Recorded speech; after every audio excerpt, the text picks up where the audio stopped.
What's going on, everybody? I'm Gamer, this is the First Berserker, and we are going to be talking about how great I think this game truly is and how maybe it is the best Souls-like out to date. Debatable, of course, to each their own, but with that being said, let's get into it. So first things first, I just kind of want to go over stats. I did a great sword build.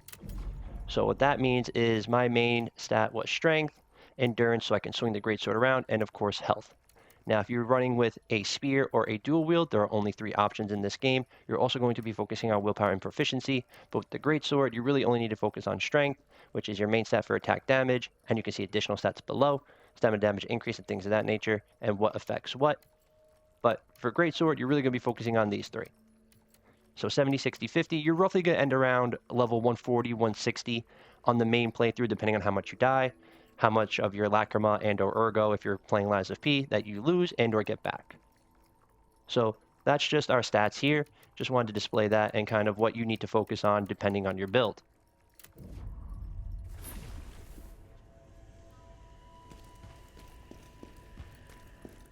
Now, another interesting thing about this game, in regards to stats, is your phantom abilities. Now, phantom abilities you unlock throughout each different area in the game, and they offer different stat boosts. So Keshta the Unyielding is usually I run with for stamina recovery. Now, the more you run with each phantom, the more it has to increase, and you level them up naturally just by playing the game. Each phantom does a different thing, where you can get health recovery, spirit advocacy damage increase. This is like a summon. Again, Keshta for stamina. Guard stamina damage decrease, right? Every time you brink guard, or things of that nature, you will use less stamina. Stamina dodge, cost decrease, and things of that nature, right? So there's different phantom forms. And again, this is just another bonus that you can get. Another bonus that you can get are Khazan memories. These are little bits and pieces of the story that you find throughout each area in the game, where you can pretty much just get a nice little stat boost of damage increase, stamina damage increase, and things of that nature. So these are just, nice stats to get, a few free bonuses, not too bad. Next, we're going to get into the Blacksmith, where you can craft different armor, different sets, where you can craft your enhancers and your potions and things of that nature. So again, here at the Blacksmith is where you can craft cleansers and things of that nature, enhancers, things to add to your weapon, things to help, cleanse you of any elemental effects that may have occurred, venom, chaos, things of that nature. These are different accessories and armor that you can craft here at the Blacksmith, and of course, you can craft total armor pieces and sets together. This is really awesome and unique, and again, throughout each area, as you play through the game, you will unlock more and more sets that do different things. As you can see, it doesn't matter what spear, greatsword, dual wield, doesn't matter what you're running with. You can craft a set and use it if you like the attributes that it provides you. So perfect example for dual wield, there's this one called Soul Eater. Max stamina gives you 100. Just a nice little boost there. Stamina recovery, an extra 15% on top of if you're running with Keshta. It's a nice little 35% bonus increase, right, for stamina recovery. So again, different things to keep in mind when crafting your sets, because your weapons also have similar attributes that you can just stack right on top of them. So again, just really something really nice to keep in mind, each doing a different thing, right? So I actually am running with the Ashen Wolf set, because I like the dash stamina cost decrease. I like the health recovery increase when healing. I like the potent blow stamina damage increase when using the potent blow, which is a move. You get a heal bonus, meaning the Netherworld energy. You just get 1 more added to your list. Essentially, you just get an extra one. So if you have 7, you're just going to get 8. And again, potent blow damage increase as well. That's a move I do very often, especially when our foes, our enemies, our bosses are exhausted. So again, just a lot of things to keep in mind. Some really cool things, easy things to keep in mind, and you can really get fun and unique and play around with each different set and really see the different bonuses and attributes and which one works best for your build. Here you can also dismantle, sell things, and, of course, get your swords and what have you. Everything depends. Here is really cool. You can actually sell bits and pieces of equipment, get Lacrima, and increase your stats. Lacrima being like Ergo and Lies of P. Again, you can help this to improve your stats, whatever build you're running with. Augment your gear is leveling up. You can pretty much pick whatever you have attached and then pick a different piece of material, put them together and level them up. Now, this is the most important thing in my opinion, changing the attributes. So you can change the attributes of whatever you have equipped or a piece of equipment that you want to use. So right now it's 65 stamina, 49 attack damage, and 5% stamina damage increase. Again, this is all on top of the stats you already have when improving your own stats, whether it be health, stamina damage, or excuse me, whether it be health, proficiency, strength, what have you, as well as the attributes that the equipment themselves provide, as well as what your weapon provides. So all these kind of get put together.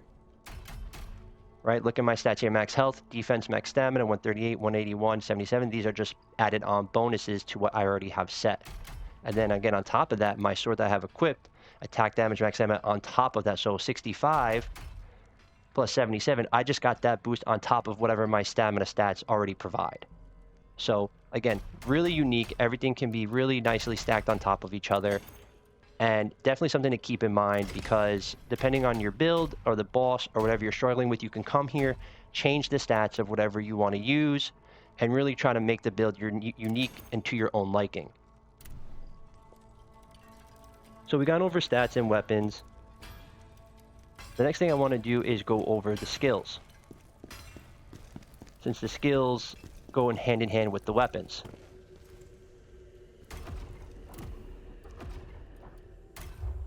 So, as you can see, we have dual wield, greatsword, spear, and common. Common goes with every build, things to keep in mind. So the greatsword, I have a few different skills for swift attack here. My potent blow, like I mentioned before.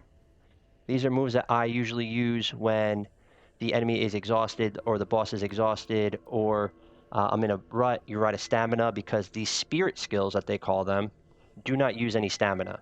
So you can definitely use these in times where you're out of stamina, but you still need to get an attack off, or you're trying to finish off the enemy. So again, really great. Again, I got the potent blow damage increase because these are moves that I often use in combat, and or specifically when fighting a boss. Unbreakable pretty much just helps with your defense, and it's like a defensive move. But as you can see here, when the enemy is exhausted, I would pull off this interfering move. It stuns the enemy, staggers them, and while they're in stagger mode getting hit with all those little flashes of red you see there on the screen, I'll come in for the potent blow. I'll hold my triangle down and get them. So a lot of different skills, a lot of different moves that you can use. Overrun also is a good set to have. Again, more of the defensive and, you know, stat helping. Seeds like Swift, get them out the way. Like, decrease the stamina cost of dodging. Guard, this is like your Brink Guard with a counter, essentially. So Brink Guard is a perfect parry. And then you can follow up with the counter attack. And again, you can increase these. They get stronger as you unlock more skills, and can, you know, unlock the stronger, pretty much their own set. Spear and dual wield do have their own set. Keep that in mind. But plenty to go around. Definitely great. These are like all your cool moves, your combo sets, and things of that nature. Now, common gives you different things, right? Like gain spear upon taking damage or performing a Brink Guard dodge. Reflection is what helps you counter large foes' stronger attacks. I did not use the reflection too much. I used counter a lot. Brutal attack is your finishing move when an enemy is staggered. Javelin is what you can throw. Counter attack is a lot of, again, what you can do on larger moves and you don't take any damage, like as you saw there. I use the counter a lot. And phantom form is something that you get later on in the game, where you actually transform, as you saw there. You don't take any damage while in this form. Truly great. And it has its own set of skills that you can do: increase the stamina damage, increase attack damage, earn different moves, and things of that nature. So again, you can really get unique with this game, unique with the skills. You have the option to respec and pretty much unlearn a skill and apply it somewhere else. You don't actually use those things, lose those things that create the skill or anything of that nature. So truly great. So with that being said, I want to get into the gameplay and the world design, as well as the difficulty. Now, I do truly think that this game is on the more difficult side. There is an option to go to easy mode, whether it be normal or easy, but I do think the game design and the environments and just the little things really do come all together very nicely.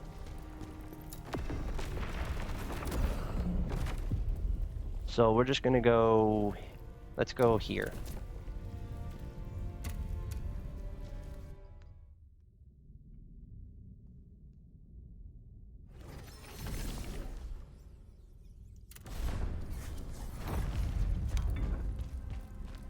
So now as you can see, we're in an environment, it's very anime styled, but it's really great. I mean, the design is really great. Look at my weapon, really badass looking. Look at my armor. You can customize your armor, something I forgot to mention. You can customize your armor with the DLC update that took place recently, making a set of armor look a different way. So that's obviously always nice. But you see, very Souls-like with the ladder here. Again, the game design is really nice. It is very linear in fashion, with a city in flames, death in the air. Dogs, right? There's my potent blow. Smack them around. Okay, drops. You have your jab here, which is really nice. And you can have it so the longer you hold it down, it powers up. Things of that nature. You can do headshots.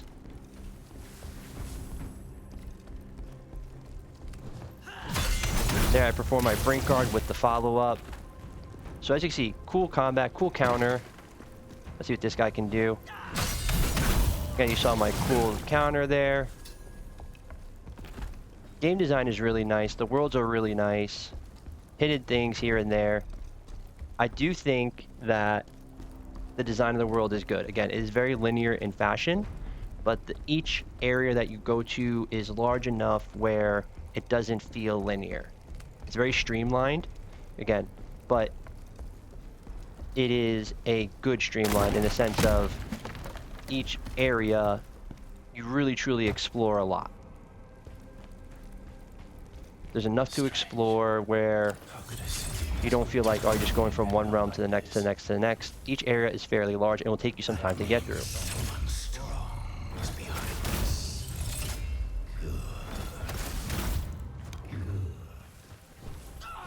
So I just want to show a couple combos. So there's one, and then a follow-up. So that's a skill that I unlocked. Again, just a lot of cool different things here that you can do.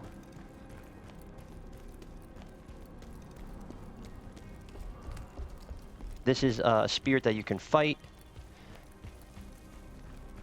Pretty much a copy of yourself, whether it be spear, or dual wield, or what have you.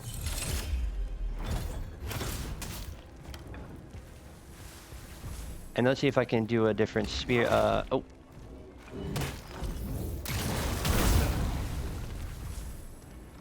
Can lock on, obviously. Now, I do think that this game, again, in the gameplay and the design of the worlds are really great, really nice. Definitely user-friendly in the sense of you're not going to get lost, but they're large enough to where you can do what you want and explore and kind of get lost in the area itself. So with that being said, I do think really the game design and the way it's put together and, you know, all those things really come together nicely. Now, when it comes to the difficulty, I do think the game is difficult. The bosses are not friendly. They are difficult in nature, and they definitely pack a punch. So, you know, leveling up and doing things of that nature and really keeping an eye out on... Let's see, I'll do a spirit move. Here's another one. My potent blow. So, keep an eye out on your leveling. And, you know, I didn't feel the need to farm in this game. I didn't farm. But I did die a few times for sure. The bosses, again, are not forgiving at all. But that makes the game fun. So in terms of difficulty, I will say it's definitely one of the more difficult Souls-likes out there, where the bosses are truly difficult, truly will take some time. Definitely not going to walk in there and smack a boss around by any means. But I think that's all part of the experience. It's a really great game. Truly need to be experienced. Watching gameplay is fun, but you need to go play this game yourself and really get your arms around it, as it is truly fun. Now, with the length of the game, it took me 100 hours to beat this game. So, again, 100 hours to beat this game. I truly think it's great. It's truly beautiful. I would definitely suggest going and getting this game. You know, I wouldn't sleep on this game. Again, I mean, just look. Really cool. I mean, look at me walking.